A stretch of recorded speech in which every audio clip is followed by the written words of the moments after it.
안녕하십니까. 이번 주 빌리빗 프로그래밍 팟캐스트 시청해 주셔서 감사합니다. 이번 주 주제는 한국 선수들이 아시아에서 가지고 있는 장점들 그리고 크로스핏의 역사에 대해서 조금 나눠보는 게 좋을 것 같아서, 왜냐면 일단 그 크로스핏에서 오지이신 분은 많지 않아요. 그래서 그 역사에 대해서 좀 얘기를 나누면서 뭐 추억이라보다기엔 그냥 좀 네, 뭐 중요한 역사들이 저는 있다고 생각을 해서 그런 것들에 대해서 얘기를 하면은 좀, 그래도 크로스핏이 지금 어떤 방향으로 가는지에 대해서도 어느 정도 도움이 될 거라고 생각을 합니다. 그리고, 피트니스를 밝히는 최고의 와드는에 대해서, 어, 한번 이야기를 나눠보고, 그 다음에 1분 토론으로는, 첫 번째 주제, 연애는 크로스핏에 도움이 될까? 두 번째는, 부모님들도 크로스핏을 해야 할까? 그리고 세 번째는 더티 벌킹. 그러니까 퀄리티가 낮은 음식을 먹으면서도 체중 증량을 하는 것이 필요한가에 대해서 한번 이야기 나눠보도록 하겠습니다. 일단 한국 선수들이 아시아에서 가지고 있는 장점, 이거에 대해서 제가 말을 이렇게 얘기를 나눠보고 싶은 이유는, 이제 많은 선수분들이 저한테 이렇게 상담을 하러 오시면서 좀 그러니까 한국 사람이기 때문에 세계적으로 봤을 때는 좀 불리하지 않은가라는 좀 관점을 갖고 계시는 분이 있는데, 저는 개인적으로 그래도 아시아에서는 한국만큼 훈련하기 좋은 나라는 없다고 저는 생각을 합니다. 왜냐면은 일단 그 한국에서 있으면은 잘 느끼지 못할 수도 있는데, 제가 알기로는 아시아에서 가장 많은 박스 횟수를 갖고 있는 게 한국이라고 저는 알고 있고, 그리고 뭐 아시아 세미파이널 레벨에서도 뭐 대부분 선수분들이 다 한국 사람인 이유가, 뭐 한국에서 세미파이널을 개최하기 때문에라고 생각하실 수도 있는데, 뭐 그 전에도 크로스핏 세미파이널이 없었을 때, 리저널이었을 때도 그래도 한국 선수분들이 그래도 있었고, 그리고 오픈에서도 보면은 대부분이 한국 선수분들이 아시아권을 장악하고 있었던 그런 게 있었어요. 그래서 네, 뭐 박스들도 어떻게 보면은 아시아에서 어, 그래도 엄청 일찍 이렇게 만든 개설을 한 곳이 한국이라고 저는 생각을 하고, 그리고 한국 선수들이 갖고 있는 그런 문화적인 장점도 있는 것 같습니다.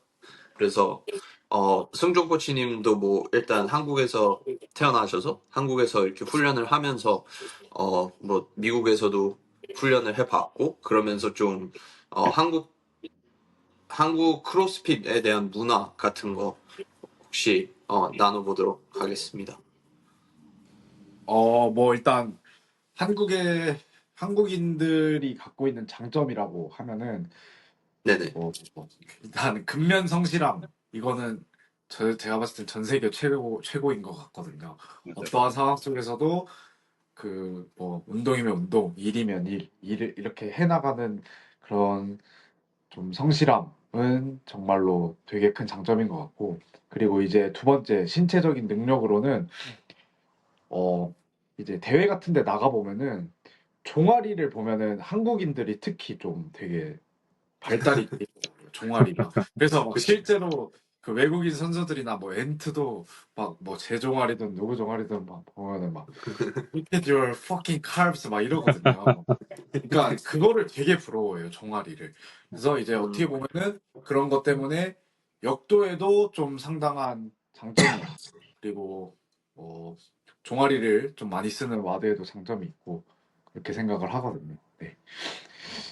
네, 그리고 이제 마지막으로 한국이어서 좋은 점은 뭐니 뭐니 해도 접근성이 되게 좋은 것 같아요.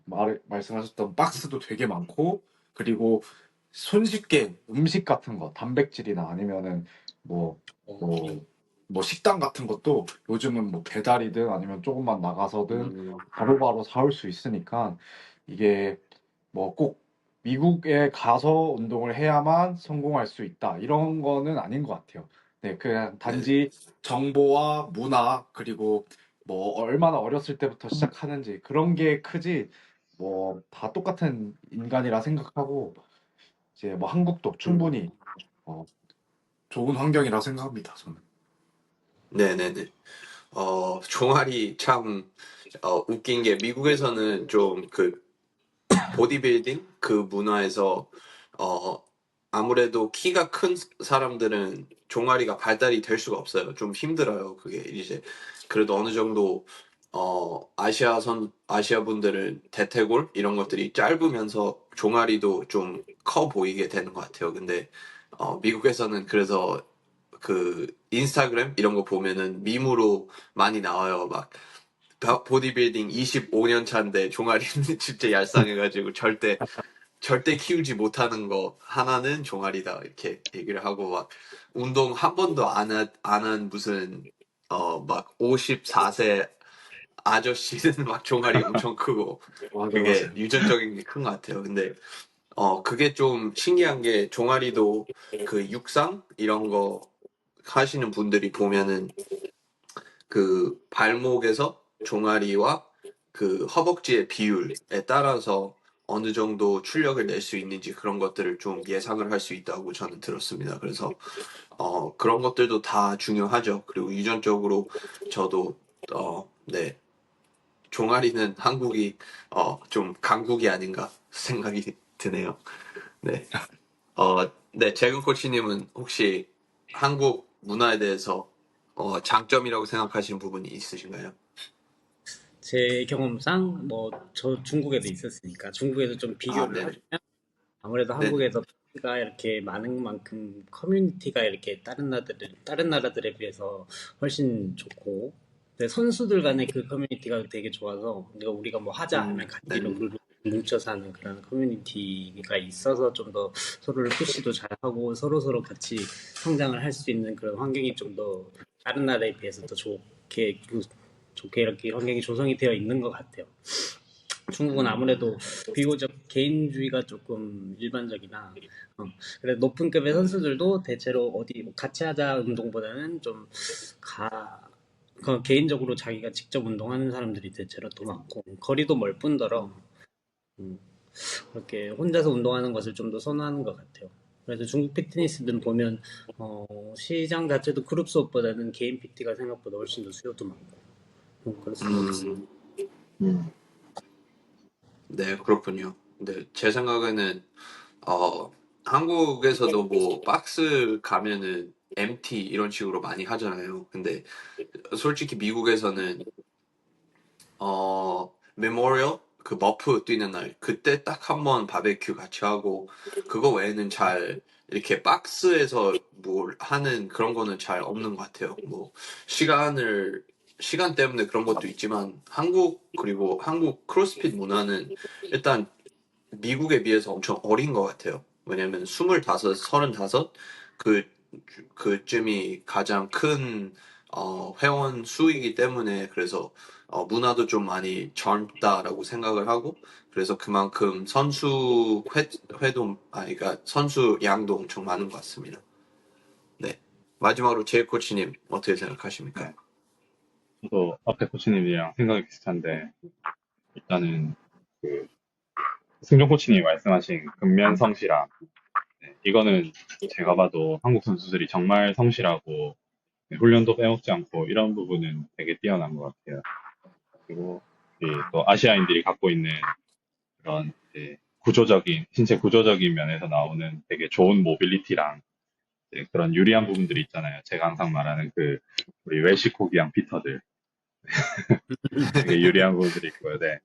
그리고 네. 아무래도 이제 한국이 좀 선수들 커뮤니티가 활성화가 되다 보니까 예전에 비해서 상향 평준화가 많이 되고 있고 또 그게 계속 선순환이 돼서 선수들의 평균 수준이 계속 많이 올라가고 있는 것 같아요. 보면 네네. 확실히 뭐 세미파이널이나 여러 대회들을 봐도 한국 선수들 비중이 높고 그리고 체중 대비해서도 확실히 한국 선수들이 기술적으로 뛰어나다 보니까 무게를 많이 잘 다루는 것 같아요. 체중 대비해서는. 제가 생각했을 네네네. 때도 맞습니다. 우리가 세미파이널도 정말 체급으로 하게 된다면, 같은 체중으로 붙게 된다면, 한국 선수들이 정말 잘하지 무섭죠. 않을까. 근데 예, 서양 네네. 선수들은 아무래도 체구 자체가 크고 저도 그 세미파이널 웜업존에서 봐도 사실 기술적으로 그렇게 좋은 선수들을 많이 보진 못했거든요. 근데 막 어떤 선수들은 정말 대충 생 힘으로 드는 것 같은데도 너무 수월하게 중량 다루는 거 보는데 아무래도 한국 선수들은 기술적으로는 너무 좋은데 체구가 작다 보니까 중량이 힘든 경우도 있고 해서 네, 그쵸. 확실히 한국 네네. 선수들이 네, 기술적으로 되게 깔끔한 부분들은 좋은 것 같아요. 네네. 그냥 문화 자체가 좀 기본에 충실하는 그런 문화가 있는 것 같아요. 그래서 뭐 골프도 다 공을 맞추기 전에 일단 자세부터 완벽하게 만든 다음에 공을 맞추게 하고, 그리고 역도도 이제 뭐 스네치 클린 앤 저크 하기 전에 백스쿼트만 거의 6개월을 시킨대요. 그래서 어느 아, 정도 그거를 익숙해 한 다음에 이제 중량을 들 수 있게 그렇게 기본에 충실하게 하면은, 네, 자세와 효율성은 좋을 수밖에 없다고 저는 생각을 하고, 크로스핏은 좀 다양한 어 부분들을 좀 만져야 되기 때문에 그것들이 좀 어, 많이 만지지 못하게 될 수도 있는데, 짐내스틱도 솔직히 어, 네, 근본에 성실할수록 더 잘 할 수 있는 거는 당연하다고 생각하고, 모빌리티도 그 중에 하나인 것 같아요. 이제 타이트 할수록 그런 자세들이 잘 안 나오기 때문에 모빌리티도 엄청 큰 부분이 아닌가 생각이 나네요. 네. 다음으로 이거는 제 생각에는 재근 코치님하고 제이 코치님의 그 뭐라 그러지? 그 가장 좀 잘 말씀을 해주실 수 있을 것 같은데, 크로스핏의 역사, 이제 크로스핏이 어떻게 시작이 됐고, 그리고 그레그 글라스맨이 어떤 사람이고, 그리고 게임즈는 왜 시작이 되었고 지금은 어떻게 흐르고 있는지, 그런 거에 대해서 이렇게 얘기를 나눠보면은 좀 네, 좋을 것 같습니다. 왜냐면은 요즘에는 크로스핏 제 생각으로는 한 2016년 부터는 좀 많이 달라졌다고 저는 생각을 합니다. 2016년 전이랑 2016년 후 이렇게 딱 제 머릿속에는 이렇게 갈라져 있거든요. 그래서 좀 그런 변화들도 있고, 예전에는 일단 세미파이널이라는 컨셉도 없었고 리저널이라는 컨셉이 있었고, 그런 거에 대해서 네, 한번 얘기 나눠보도록 하겠습니다. 그래서 이제 크로스핏 L1을 하면은 어느 정도 크로스핏이 언제 시작이 되었고, 그리고 왜 시작이 되었는지에 대해서 조금 배워볼 수는 있어요. 그래서 거기서 제가 배웠던 역사는 이제 그 경찰 아카데미, 이제 경찰이 되고 싶은 사람들을 위한 학원을 어, 개설을 하면서 그런 사람들을 어떻게 하면은 잘 대비를 할 수 있을까, 이렇게 그라그 글래스만이라는 그 교수님이 이제 생각을 하다가 이제 그 크로스핏이라는 운동을 어떻게 보면 발명을 한 거죠. 근데 이제 그렇게 글라스만이라는 분은 네, 교수이시고, 그리고 좀 운동에 대한 지식이 엄청나게 풍부하신 분이고, 전에는 체조 선수로 활동을 했다고 저는 들었습니다. 엄청 옛날에.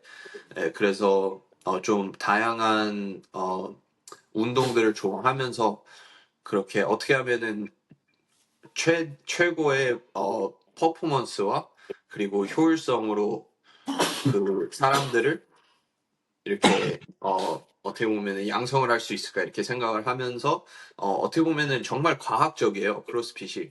그게 저는 정말 좀 신기한 것 같아요. 왜냐면은 어떤 다른 스포츠는 이제 뭐 굳이 어 이렇게 과학이나 수학이나 이런 게 들어가 있지는 않거든요. 뭐 예를 들어서 뭐 철인 3종 경기라든지 아니면은 MMA라든지 이런 것들은 그냥 좀 취미로 시작을 했다가 그 커뮤니티가 커지면서 스포츠가 된 건데, 이제 크로스핏은 어떻게 보면은 처음부터 목표가 있었고, 그 목표를 달성하기 위해서 어떻게 보면은 네, 칠판에 이렇게 이거는 만약에 사람은 이러면은 어떻게 하면은 가장 효율적으로 운동을 하면서 가장 그 펑셔널한 그런 어 운동들을 할 수 있는가, 그런 거를 이렇게 연구를 하다가 만들어진 거기 때문에 좀 그래도 기본이 탄탄한 그런 스포츠가 아닌가라는 생각이 저는 듭니다. 그래서 혹시 제이 코치님 어떻게 생각하신가요? 저도 그 레벨런 들은 지가 너무 오래돼서 막, 네, 너무 자세한 건 기억 안 나는데, 네, 글래스번이 2000년대 초반부터 시작해서 크로스핏 이제 방법론을 사람들한테 가르치기 시작했고, 그러다가 뭐 산타크루즈에 체육관도 열고, 2007년부터 게임즈 시작한 걸로 알고 있거든요. 그래서 네네. 그때 1회 우승자가 다들 아실지 모르겠지만 그 오펙스의 제임스 피츠제럴드가 1회 우승자였고요. 뭐 2회가 미코 살로, 뭐 3회가 제이슨 칼리파 뭐 이런 선수들이었는데 그렇죠. 이제 네, 처음 게임즈는 진짜 허접했거든요. 막 그 창고에서 그냥 창고 뒤편에서 운동하고 막 네. 와드도 그때 뭐였더라? 이제 완전 뽑기로 뽑는 와드도 있었고 네, 막 게임즈 선수들도 보면 스네치 225 못 든 선수들이 허다 했고요. 네, 막 네네. 흙바닥에서 클린 앤 저크하고 그런 시절이 있어요. 네, 이렇게 하니까 너무 그 약간 라떼는 말이야 이런 느낌인데, 네, 네, 그러다가 뭐 이제 그때는 뭐 크로스핏 오픈에서 리저널로 바로 직행해서 리저널에서 게임즈 가는 방식이었고요. 네네.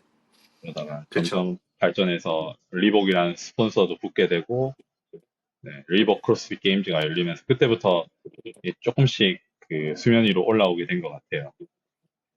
그 전까지는 네네네. 네, 사람들도 잘 모르는 운동이었고, 네, 심지어 그 코치들도 이거를 사실 정확하게 어떻게 가르쳐야 될지 몰랐기 때문에 네, 너무 고강도로만 운동시키고 그런 부분들이 있었지만 지금은 네네. 이제 코치들도 그렇고 선수들도 그렇고 많은 부분에서 발전을 일어났다고 생각해요. 네. 어떻게 네네. 보면은 뭐 십몇 년이면 저희도 오래 한 것 같지만 이것도 되게 초창기 역사라고 생각하고 네, 앞으로는 이제 훨씬 더 많이 발전되고 전문화되지 않을까 생각해요. 여러 부분에 있어서. 네네네. 네. 네. 그 그쵸. 예전에는 이제 오픈에서 시작을 해서 크로스핏 오픈에서 시작해서 바로 리저널로 가고 리저널에서 바로 게임즈를 갔거든요. 그래서 오픈이 지금은 그래도 좀 커뮤니티 그리고 재미있게 하자 이렇게 이런 인식이 있긴 한데 예전에는 완전 그냥 오픈이 대회였죠. 그게 거의 세미파이널 정도로 진짜 와드가 나오면은 진짜 세네 번, 네 번, 다섯 번까지도 막 하면서 막 겨우겨우 리저널 가면은 정말 잘하고 그래서 어, 지금보다는 좀 엄청 빡셌던 것 같아요. 그냥 제 인식에서도 그랬고 리저널을 간다고 하면은 리저널 갔다라고 하면은 거의 레전드라고 저는 인식이 그렇게 돼 있어요. 왜냐면 그때는 뭐 저희처럼 지금 뭐 그 영양에 대해서 이렇게 잘 아시는 분들 많이 없었고 그리고 훈련을 어떻게 해야 되는지도 몰랐고 그때는 뭐 일단 인디비주얼 디자인이라는 프로그래밍 자체도 없었고 그래서 그런 것들을 보면 정말 맨 땅에 헤딩을 하면서 어떻게 보면 유전적으로 탁월하고 그리고 정말 끈기가 많은 선수들이 정말 잘했던 것 같아요. 왜냐면은 그때는 뭐 이렇게 선수들에 대한 이렇게 좀 배려 그런 것들도 좀 적어가지고 그냥 리저널 가면은 뭐 어떤 형식으로 브리핑을 하고 어떻게 할 거고 이런 것들도 없이 그냥 그냥 나가서 해 하고 하다가 갑자기 뭐가 안 되면은 그냥 운으로 그냥 잘 못 된 거고 막 좀 그랬었거든요. 그래서 저는 2016년도 그때 리저널 때 좀 많이 높이 보던 선수분들이 이제 자시 브리지스랑 뭐 당연히 리치 프로닝도 있었고 그리고 카트린 데이비스 더럴도 그때는 네, 티아보다는 더 우월했었죠. 네. 재근 코치님은 언제 시작하셨죠? 크로스핏을? 꽤 되시지 않았나요? 제가 2023년 6월, 5월 요 정도쯤에 시작을 했거든요. 그래서 군대를 갔다 와서 이제 대학교 다니다가 이제 공부에 너무 치이다 보니까 살이 한 120kg까지 막 쪘어요. 아, 진짜요? 그래서 몰랐네요. 그래서 이제 크로스핏을 시작을 하게 됐는데 처음엔 사촌 형한테 끌려갔다가 이제 어쩔 수 없이 이제 시작을 했는데 저도 처음 부산 크로스핏 XTM이라는 데서 이제 시작을 했었고 근데 음, 체험을 갔다가 이제 다시 제 고향인 울산으로 돌아와서 이제 그때 또 막 이제 리복이 붙는 크로스핏이 되게 조금씩 막 유행했던 시절이라서 그쪽에 찾아서 이제 시작을 했죠. 살을 빼다 보니까 뭐 이렇게 또 이렇게까지도 이렇게 바뀌게 되었고 그렇게 되긴 했는데 어쨌든 그때부터 시작을 해오면서 계속 느꼈던 거는 아무래도 그 오픈이라는 그 5주짜리가 진짜 엄청난 그때는 네. 제 인생을 걸고 해야 마라톤이었죠? 한 주였어요 진짜 마라톤. 네. 그래서 매일매일 측정해서 어떻게 하는지 회복하는지도 모르니까 오늘 아침에 측정했다가 오늘 오후에 똑같은 걸 또 측정하는 경우도 많았고 맞아요. 그래서 뭐 4일 동안 8번 측정, 10번 측정하는 선생님들도 있었어요 그때 당시. 네네. 그때는 맞아요. 한 개라도 더 하기 위해서. 특히 한국 선수분들은 좀 엄청 많이 했을 것 같아요. 그냥, 네, 우리는 또 어, 정신력을 맞아요. 워낙 좋으니까. 또 시차도 있으니까 막 새벽에 네, 하고 막 그랬을 것 같은데. 네, 맞습니다. 맞아요. 진짜 새벽에 하고. 네. 그런 기억이. 승종 코치님이 시작하신 지 한 2016년? 그때쯤 되지 않았나요? 그 전에 하셨나? 아니요. 오픈을 이제 2018년 오픈으로 시작을 했죠. 저는 2018년 오픈으로 네. 크로스핏을 시작하고 뭐 안 거는 2015년부터 알기는 했는데 그때는 음, 거의 한 달 결제하고 2번 나가고 안 갔거든요. 체육관 너무 힘들어가지고. 근데 이제 와, 그게 갑자기 군대 때 생각이 나서 이제 2018년부터 제대로 해보자 하고 시작을 한 건데 뭐 음, 2018, 19, 20까지였나요? 오픈 5번 한 게? 네네. 20까지. 예, 그래서 네, 그때는 저는 뭣도 모르고 그냥 뭐 저도 했죠. 5번. 5주 동안 하고 뭐 저도 마찬가지고 2, 3번씩 하고 그래야 된다 막 이렇게 얘기해서 막 하고는 했는데 뭐 그때는 못할 때라서 사실 의미가 없었죠. 그렇게 막 여러 번 한다는 게.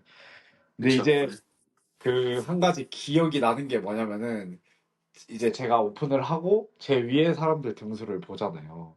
그러면은 그 당시 저는 되게 어린 나이였거든요. 24살 막 이게 23살, 24살이었는데 이제 내 위에 등수들 중에 나보다 나이 어리거나 이런 사람이 있나? 이렇게 하는데 딱 한 명이 있더라고요. 딱 한 명. 근데 그게 바로 조시 코치님이었거든요. 어, 네. 그래서 얘 누구야 하면서 딱 막 봤는데 알고 보니까 그게 조시였고 그때부터 이제 알게 된 거죠. 네. 아, 네, 저 똑같이 했었거든요. 리더보드 보면서, 나보다 어린 선수 있나? 이렇게 보다가 가장 비슷했던 선수가 승종이 형이었어요. 네. 맞아요, 맞아요. 그렇게 해서 알게 됐죠. 저도 2018년도에 오픈을 처음 시작했던 것 같아요. 네. 그래서 했었고, 그때는 정말 지금도 기억나는 이거 2번 했었죠. 그 와드 중에 덤벨이 처음으로 나왔죠. 덤벨 스네치랑 버피 박스 오버 19, 8 해서 1까지 내려갔나? 그런 걸로 기억이 납니다. 아니면은 12, 1에서 13, 14, 10까지 15, 올라. 10. 덤벨 스쿼트랑 맞다. 패싱 네네. 머피 네네네네. 하고 그거는 클린 드는 맞죠. 거. 네, 클린 원RM 되는 거. 네네네. 네, 내가 그거 맞아요. 있었고. 저 그때 225 실패했거든요. 어, 205. 진짜. 그런 시절이 있었네요. 그럼요. 네. 저는 185 스네치 들고 싶어서 거의 매일 4시간 동안 185 끼고 그냥 무작정 들었어요. 185. 그냥 될 때까지. 음, 근데 안 되더라고요. 자세가 안 좋으니까. 맞아요. 네. 저는 13년도에 오픈했거든요. 와, 네네. 근데 13년도 오픈에, 아실지 모르겠는데, 150 월블샷 하고, 네. 2단 뛰기가 100개인가? 그렇고, 30 머슬업 하는 게 있었는데, 제가 그때 머슬업이 한두 개가 이제 처음 됐을 때였어요. 링 머슬업이. 그래서 네네. 이제 그 12분 암랩인가 그랬는데 머슬업 연습을 이제 그 전에 엄청 열심히 했거든요. 근데 결국은 월볼샷 150개가 거의 10분 가까이 걸려서 네, 머슬업은 머슬업은 시도도 못하고 그냥 끝났어요. 네. 어, 아쉬웠겠네요. 그리고 옛날 오픈 와드 중에 7분 암랩 버피 있지 않았나요? 아, 네. 아, 있던 걸로 맞아요. 기억나요. 네네네. 아, 그럼 맞아요. 그게 12.1인가 11.1일 거예요.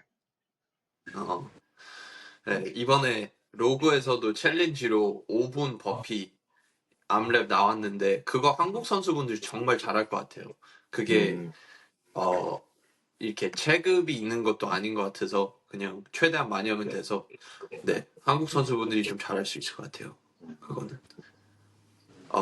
네, 알겠습니다. 그러면은 세 번째 주제 좀 비슷한 내용이긴 한데 이제 피트니스를 밝히는 최고의 와드는 에 대해서 얘기를 한번 해보도록 하겠습니다. 그래서 이제 이 뜻은 그러니까 만약에 와드 딱 하나로 최고의 피트니스를 가지고 있는 선수를 밝혀야 된다면은 그 와드는 어떤 와드인가에 대해서 한번 얘기를 나눠보고 싶습니다. 뭐 당연히 피트니스라는 거는 10가지의 다른 부분들이 있기 때문에 와드 하나로 최고의 그 선수를 찾기는 쉽지는 않죠. 근데 뭐 이제 퀄리파이어나 아니면 대회를 나가 보면서 이 테스트는 왜 하는 거지? 라고 생각이 드는 어, 와드들이 좀 많은 것 같아요. 그래서 한번 어떤 와드가 가장 피트니스에 도움이 되는가에 대해서 한번 네, 구상을 해 보면은 좋을 것 같습니다. 그래서 저는 뭐 당연히 이제 피트니스에서 크로스핏에서 가장 큰 세 개의 부류가 있죠. 그 짐내스틱, 심폐지구력, 그리고 웨이트리프팅이 있어서 그 세 가지를 다 갖고 있는 와드가 좋지 않나라는 생각이 들고 뭐 엄청나게 복잡하게 만드는 것보다는 더 단순할수록 어, 아픈 거는 당연한 거거든요. 그래서 제 생각에는 뭐 3라운드 4타임 해서 하나는 그래도 그 웨이트리프팅에서 가장 많은 것들 그 가장 많은 모빌리티와 그 스킬이 필요한 오버헤드 스쿼트가 좋지 않나라는 생각이 들고 그리고 심폐지구력으로는 저는 런만큼 심폐지구력에 그 정말 고통을 받을 수 있는 그런 동작은 없는 것 같습니다. 그래서 런이 좋을 것 같고 그리고 짐내스틱은 아무래도 저는 그 체스투바보다는 토투바가 엄청나게 좀 피트니스에 더 큰 뭐라 그러지? 네, 저는 토투바가 더 오히려 힘들 수 있다라는 생각이 드는 게 전완근에도 많은 힘이 들고 그리고 어떻게 보면 전체적인 몸을 이렇게 굽혔다 폈다 해야 되기 때문에 네, 더 그 정확한 그런 테스트가 아닌가라는 생각이 들어서 저는 뭐 3 rounds for time 아니면은 21, 15, 9 오버헤드 스쿼트 100, 175, 165 정도 오버헤드 스쿼트. 그 왜냐면은 처음 스쿼트 스네치를 하면서 실패를 할 수 있지만 어느 정도 능력이 되는 선수들은 자신감 있게 스쿼트 스네치를 하고 바로 들어갈 수 있고 그리고 피트니스가 엄청 좋은 분들은 21, 15구를 언브로큰으로 할 수 있기 때문에 네. 그래서 오버헤드 스쿼트 175 그리고 토투바 런은 400m 아니요 800m, 400m, 200m 이렇게 할 것 같습니다. 네. 그러면은 좀 많이 아플 것 같은데요. 좀 카스트로식 그런 와드인 것 같습니다. 네. 재근 코치님은 어떻게 생각하시나요? 어떤 전 그거 다 보자마자 생각했던 게 옛날에 그 와드들 중에 더 세븐이라는 혹시 와드 아시나요? 기억나요. 아 네, 그 네네네 일곱 가지 동작을 7개씩 하는 동작이거든요. 네네네 7라운드에 7개 핸드스탠 푸시업, 이제 7개 스러스터, 이제 7개 니스 투 엘보우, 그리고 7개 음, 데드, 7개 7개 케틀벨 스윙, 7개 풀업 이렇게 돼 있는 건데 되게 네네. 동작 구성도 되게 좋았고 제가 옛날에 10년 정도 전쯤에 했을 때도 이게 정말 힘들었던 기억이 남았거든요. 그래서 음, 동작도 되게 그 짐내스틱이랑 뭐 웨이트리프팅도 다 섞여 있고 가동 범위도 볼 수 있게 니트엘보나 뭐 캐틀벨 스윙 이런 것도 다 같이 섞여 네네. 있는 조합 자체가 너무 좋은 것 같아서 요거 딱 물어보시는 순간 제가 이게 딱 생각이 났어요.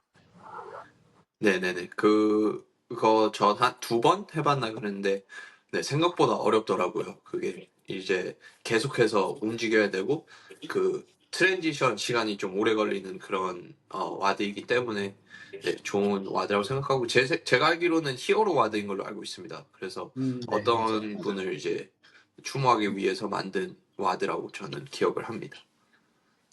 맞아요. 승조 코치님은 어떤 와드 만드실 겁니까? 뭐 만든다면은 그 알죠? 크리스마스 1, 1, 2, 1, 2, 3, 4. 네네. 그 와드만큼 끔찍하고 힘들고 한 건 없는 것 같고. 근데 이제 뭐 그거는 이제 만드는 거고 크로스핏적으로 정말 좀 뭐 최고의 와드 우열을 가릴 수 있는 거라고 생각하면은 그 오픈 와드 중에 예전에 나왔던 21.34 아니면은 최근에 음, 나왔던 23.3 혹시 그거 기억나나요? 더블 언더랑 뭐 햄프랑 스네치 무게 올라가면서 있던 거 그렇게 어, 두 개 정도가 가장 크로스핏을 대표하고 가장 좀 피트니스 레벨을 나눌 수 있는 그런 와드들이지 않나 생각이 드네요. 음, 21점, 21.2요? 21.3 그 21.3. 스러스터랑 풀업 있고 스러스터 체투바 스러스터 빠머하고 아마 헤비 출적 찾는 거 그거요. 아, 네, 그러네요. 네네. 어, 그거랑 23.3일 거예요. 아마 그 음, 스네치로. 네네네. 네, 이거 기억나죠. 네, 제이 코치님은 어떤 와드 선택하실 겁니까? 저는 일단 스트렝스지만 결국은 우리가 와드 능력을 봐야 되기 때문에 제가 어세스먼트 주간에 많이 사용하는 와드는 12.3이거든요. 18분 암랩, 15 박스점프, 12 숄더 투 오버헤드, 115파운드, 여자 75파운드, 그리고 토투바 9개. 아, 네네네.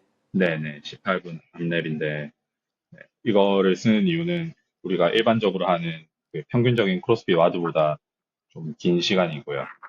네, 그리고 네네.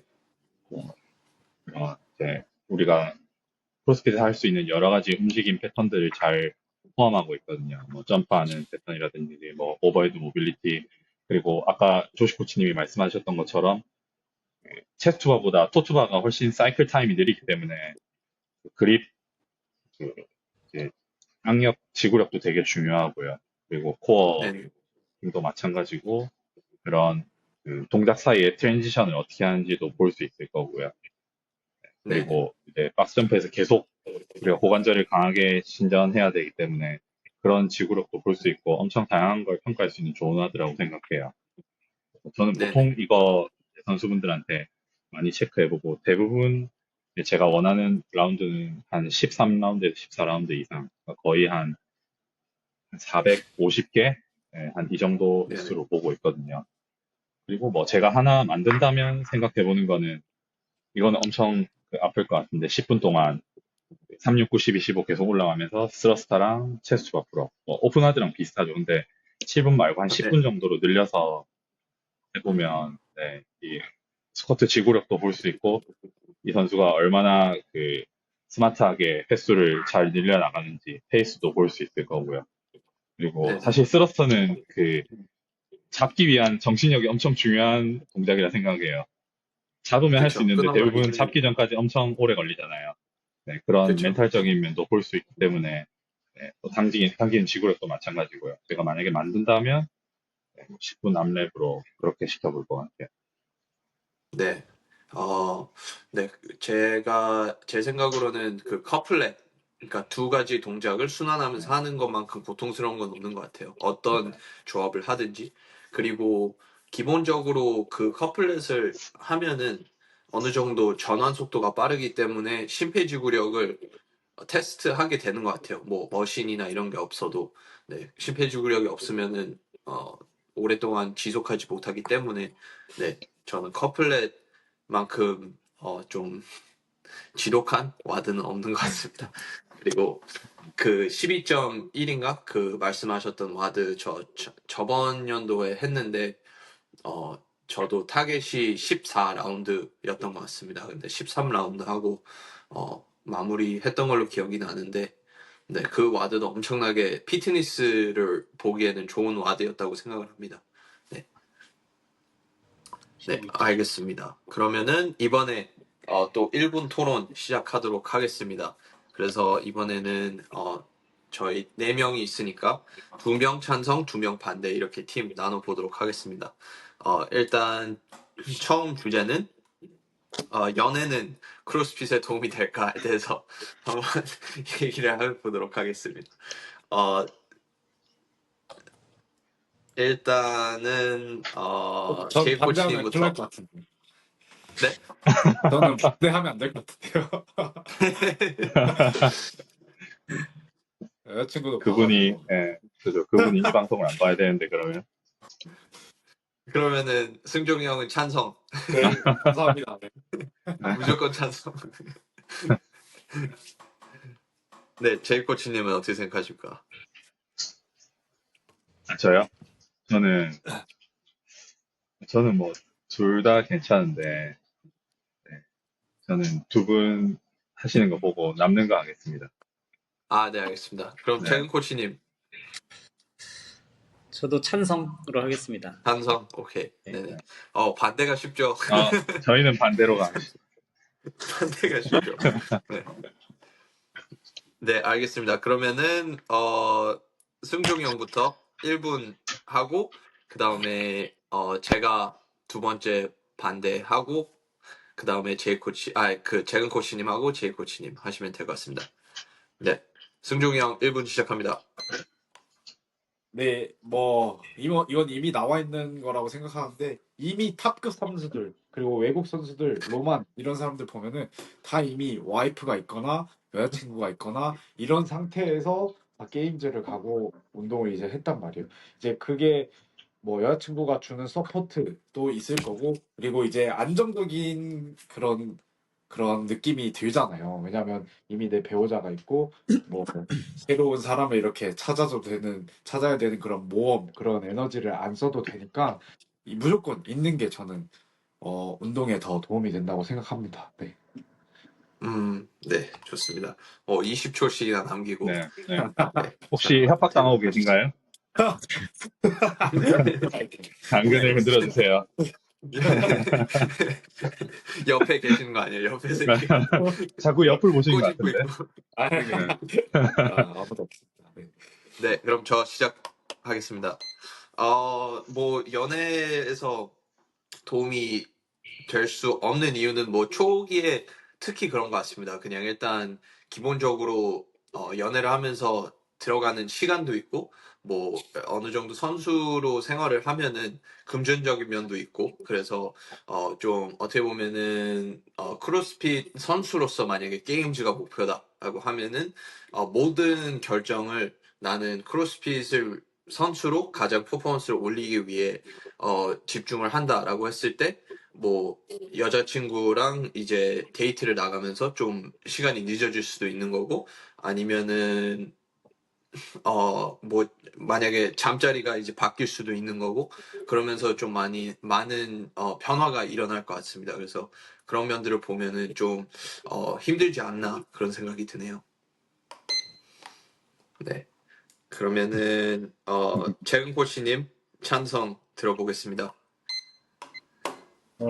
저는 선수적인 입장에서 보면은 아무래도 그래도 아내분이나 이제 여자친구분이 좀 그래도 이해를 해주시는 분이었다고 가정을 했을 때 그래도 조금 더 마음적으로 심적으로 좀 더 되게 편안하게 운동을 하고 이제 뭔가를 준비를 하실 수 있을 것 같기도 해요. 그리고 또 만약에 내가 막 식단이나 이런 걸 굳이 신경 쓰지 않아도 뭐 와이프나 여자친구분이 조금 더 서포트를 해준다면 오히려 선수로서는 오히려 더 윈윈이 될 수 있지 않을까. 그래서 크게 막 더 신경 써야 될 부분을 오히려 서포트를 받음으로 인해서 음, 더 이상 더 뭐 신경을 안 쓰고 딱 운동에만 집중을 할 수 있는 환경이 되지 않을까 생각을 한번 해봅니다. 네, 네, 좋습니다. 그러면 마지막으로 제이 코치님. 네. 네. 잠시만요. 네, 시작하시죠. 제가 며칠 전에 되게 재밌는 영상 봤는데 어떤 여자분이 기도하면서 제 남자친구의 모든 스트레스를 없애주세요 이렇게 기도했는데 갑자기 그 여자분이 사라지더라고요. 영상에서. 네. 분명히 그 연애에서 오는 스트레스도 있을 거라 생각하거든요. 관계를 유지하기 위해서 내가 해야 되는 노력도 있을 거고, 뭐 싸우게 되면 그 스트레스 받는 부분도 또 있을 건데, 그런 스트레스가 훈련에 분명히 영향을 미치는 부분이 있을 거라 생각하고요. 그리고 막 기념일인데 사실 누가 닭가슴살 샐러드 먹고 싶겠어요. 근사한 레스토랑 가서 술도 한잔하고 맛있는 것도 먹고 싶을 건데, 그런 부분에 있어서 관리하기도 쉽지 않을 거고요. 네네. 네. 뭐 주말에도 당연히 휴식하는 게 아니라 데이트도 해야 되기 때문에 주중에 훈련하는 걸 기다려줬기 때문에 네, 그런 부분에 있어서 네. 휴식을 좀 못 취하는 부분이 있으니까 회복에도 어쨌든 영향을 미치지 않을까라고 생각을 합니다. 로만도 아마 네, 다 같이 끓는 게 좀 있지 않을까요, 집에서? 네네네. 네, 참, 어, 엄청 중요한 내용인 것 같은데 많이 다루지 못하는 그런 얘기인 것 같습니다. 근데 둘 다 맞는 것 같아요. 그냥 잘 이해를 해준다면은 도움이 될 수밖에 없고, 그리고 그게 좀 이렇게 제한이 되는 식으로 되면은 네. 어떻게 보면은 많이 싸우면은 저는 예전에 전 여자친구들이랑 이렇게 싸우면서 그 스트레스 때문에 퍼포먼스가 안 나오고 그런 적이 한두 번이 아니라서 그 부분은 정말 충분히 이해합니다. 네. 싸우면 오히려 그러면은 운동 잘 되던데. 네? 오히려 반대. 뭐, 네. 네, 넘어갑시다. 그래. 네, 알겠습니다. 그러면 다음 주제는 부모님들도 크로스핏을 해야 할까에 대해서 한번 토론을 해보도록 하겠습니다. 저는 뭐 일단 제이 코치님 지금 부모님 코치하고 계시죠? 네, 저는 저희 어머니 PT 하고 부모님, 있습니다. 네. 네네. 와. 그래서 그러면은 일단 찬성 드리겠습니다. 네, 그리고 승종 코치님은 어떤 거 원하시나요? 네, 이번엔 반대하겠습니다. 반대. 반대. 오케이. 재근 코치님 저도 찬성으로 하겠습니다. 찬성? 오케이. 그럼 저 반대하도록 하겠습니다. 그러면은 일단 제이 코치님부터 찬성 들어보고 그 다음에 승종 쌤 들어보고 그 다음에 재근 코치님 그리고 제가 마무리하도록 하겠습니다. 네, 1분 시작하겠습니다. 저는 찬성하는 입장인데 그렇지만 우리가 여기서 말하는 크로스핏의 정의가 끊임없이 변하는 고강도의 기능적인 움직임이라면 우리 부모님 세대에는 맞지 않는 운동이라 생각하고요.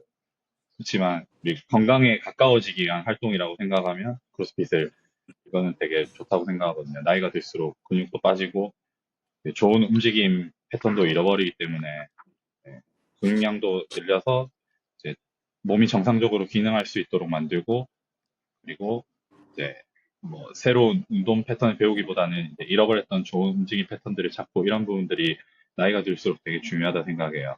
그래야지 음, 다치는 일도 적을 거고 그런 기능적인 구제에서 오는 통증도 많이 사라질 거라 생각하기 때문에 저는 우리 부모님 세대 운동 꼭 필요하다고 생각합니다. 그렇지만 네, 크로스핏과는 조금 다른 방법으로. 네, 알겠습니다. 그러면 승종 코치님 한번 1분 들어보겠습니다. 네. 크로스핏 PT는 어느 정도 찬성입니다. 근데 수업을 듣게 하는 거는 저는 정말로 반대하는 게 왜 그러냐면 이제 정말로 다양한 코치들이 있고 또 뭐 물론 괜찮은 코치분들도 많지만 그렇지 않은 코치분들도 많고 그리고 이제 크로스핏은 이제 여러 사람이 같이 하는 운동이다 보니까 부모님만의 그런 뭐 페이스나 그런 뭐 무게 설정이나 이런 게 있을 수도 있는데 옆 사람에 의해서 아니면 뭐 코치에 의해서 약간의 강요도 될 수 있고 그런 걸 못 이겨서 또 하다가 부상을 당할 위험도 좀 있다고 생각을 해서 네, 저는 크로스핏 그룹 수업은 추천은 안 하고 차라리 PT 쪽으로는 좋다고 생각합니다. 네. 네네네. 좋습니다. 네. 그러면 재근 코치님 1분 시작하겠습니다. 저도 부모님들이 크로스핏이 뭐 그룹 수업을 만약에 하더라도 조금은 내가 알려드릴 수 있다면 그냥 조금은 스케일링이라는 게 우리는 크로스핏은 존재가 하니까 그 스케일링 부분을 미리 알려드리면서 조금씩 참여하게 자기 만족을 하기 위해서 조금 더 참여하고 웬만하면 기능적인 아까 제이 코치님 말씀하신 것처럼 기능을 좀 깨우기 위해서 PT를 통해 내가 지금 쓰지 못하던 이제 근육이나 뭐 움직이지 못하던 근육들을 이제 조금씩 찾아가면서 이제 통증도 이제 어딜 무슨 동작을 해도 이제 아프신 것들이 조금씩 사라지면 그거에 대한 기쁨을 찾을 수 있는 그런 시간이 되셨으면 합니다. 그래서 크로스핏이라는 게 또 되게 광범위한 운동이다 보니까 그 부분의 한 부분만 너무 맞춰서 하기보다는 자신의 필요한 부분을 가지고 와서 조금 더 하면 좋을 것 같아요. 네, 알겠습니다. 이번에는 타이머가 있기 때문에 얄짤없습니다. 네, 저 1분 시작하겠습니다. 저는 반대라는 이유가 일단 특히 한국에서는 그 커뮤니티 조성이 잘 안 되는 것 같아요. 왜냐면은 전에 말씀드렸다시피 한국 박스 커뮤니티는 그래도 20대에서 30대가 많기 때문에 이제 부모님 세대에 있는 분들을 모아서 같이 단체 클래스를 한다면은 뭐 어느 정도 좋겠지만 그래도 아무래도 가동 범위에 대한 제한이 그래도 좀 많은 부분이 있기 때문에 좀 많은 디테일이 필요하고 그리고 단체 수업 이런 것들을 하면서 네, 도움이 되는 것보단 해가 더 될 수 있다고 생각을 하고 그리고 기본적으로 크로스핏에 들어간 동작들, 스네치, 오버헤드 스쿼트 이런 것들은 정말 저희 부모님 세대에서는 좀 필요하지 않는 동작이 아닌가라는 생각이 듭니다. 네, 그래서 미국은 그래도 어느 정도 크로스핏이 그 부모님 세대 50대, 40대에서 60대 그 사이가 거의 대부분이거든요. 근데 한국은 정말 그게 신기한 것 같습니다. 그 아예 젊은 층. 일본도 대부분 부모님 나이뻘 되는 분들이 대부분 크로스핏을 하시는데 한국은 특히 좀 젊은 층이 많이 하시는 것 같습니다. 네. 네, 그러면은 마지막으로 더티 벌킹, 그러니까 퀄리티가 좋지 않은 뭐 라면이라든지 통닭이라든지 이런 거를 먹으면서 체중을 증량하는 것이 좋은 것인가, 나쁜 것인가에 대해서 토론을 해보도록 하겠습니다. 저는 일단 반대하겠습니다. 네, 재근 코치님 어떤 거 하시죠? 찬성으로 해보겠습니다. 찬성님. 네. 승종 코치님은요? 제이 코치님 먼저. 진짜 저는 반대. 알겠습니다. 찬성하겠습니다. 찬성. 저는 반대했죠. 반대, 제일 코치님 반대, 그리고 재근 코치님하고 승종 코치님 찬성. 오케이. 그러면은 일단 제가 먼저 시작을 하고 그 다음에 승종이 형이 두 번째 하시고 제이 코치님 하시고 그리고 재근 코치님 하시면 될 것 같습니다. 네, 1분 시작하겠습니다. 일단 그 퀄리티가 좋지 않은 음식을 먹으면서 칼로리 양을 올리는 거는 뭐 당연히 더 효율적이라고 생각을 하는데 저도 더티벌킹을 하려고 하면서 유당 엄청 많이 먹고 케이크 막 이런 것들도 먹고 튀김류도 먹고 그랬는데 이게 문제가 체중을 증량을 하는 만큼보다는 그 컨디션이 너무 안 좋아지더라고요. 그래서 부상 위험도 높고 그냥 몸의 붓기가 너무 높아지기 때문에 잠 퀄리티도 안 좋아지고 그리고 피부도 엄청 안 좋아지고 그랬었거든요. 그래서 그런 것들을 하면서 정말 더티벌킹을 하면은 도움이 될 수도 있겠지만 너무 퍼포먼스에 지장이 컸던 것 같습니다. 그리고 네, 벌킹하는 이유가 퍼포먼스를 위한 거였기 때문에 좀 알맞지 않았던 것 같습니다. 네, 그러면 어떤 분 가시나고 하셨죠? 재근 코치님이신가? 네, 먼저 저 하세요, 저희 코치. 네네. 반박하기 너무 힘들네. 1분 시작하겠습니다. 제가 그래도 더티벌킹을 좀 자주 해봤던 편이라서 제가 워낙 고무줄 요요도 되게 많이 왔었던 편이기도 하고 근데 그렇게 벌킹을 할 동안은 그래도 그렇게 컨디션이 좋다고는 말할 수는 없지만 그렇다고 해도 뭐 그렇게 퍼포먼스가 떨어진다는 느낌은 전혀 받지는 못했거든요. 조금 뭐 해봤자 조금 몸이 무겁다, 좀 화장실 조금 자주 가고 싶다, 뭐 이 정도의 느낌이었고 그리고 또 컨디셔닝 운동을 또 하고 나면 또 그 컨디션이 다시 또 돌아오는 느낌도 받아서 그래서 조금 행복을 위해서라면 그래도 더티벌킹을 조금 중간중간에 조금 한 번씩은 하면서 그래서 크로스핏을 조금씩 계속 이어나가면 되지 않겠나 하는 생각을 해봅니다. 네, 네, 좋습니다. 네, 그러면 제 코치님 1분 들어보겠습니다. 네, 저는 더티벌킹은 크로스핏보다는 그 바디빌딩에서 흔히 사용되는 개념이라고 생각하거든요.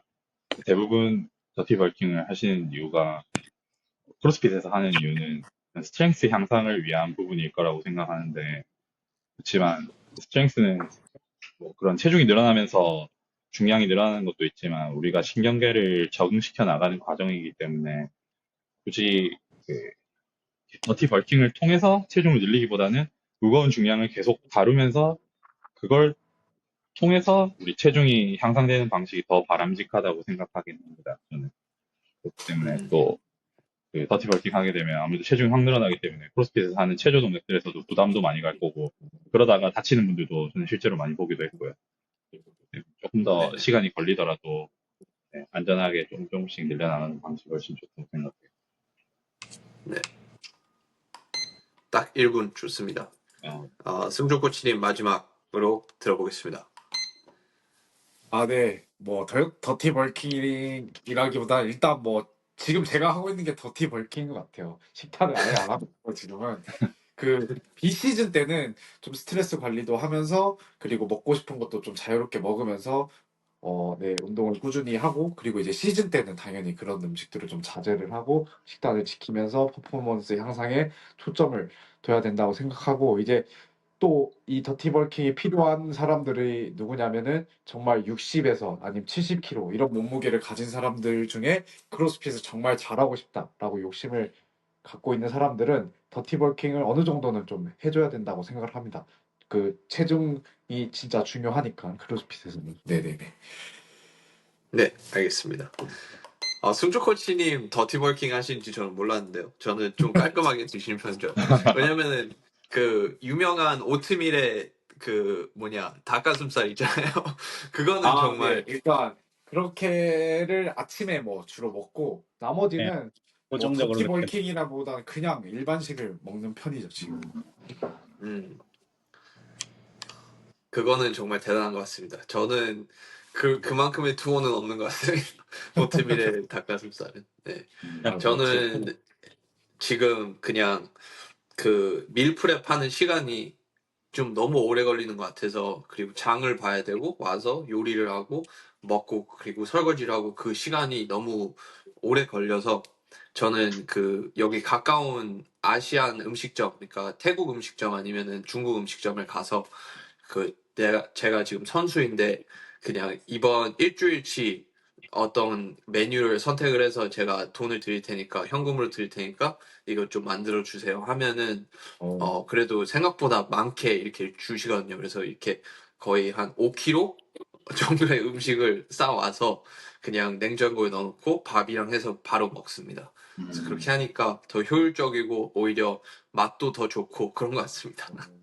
네. 뭐 한국에서도 확실히 그렇게 할 수는 있죠. 네. 그래서 저는 그게 식단 관리에는 가장 좋은 것 같습니다. 좋은 방법이네요. 네. 좋은 방법. 네.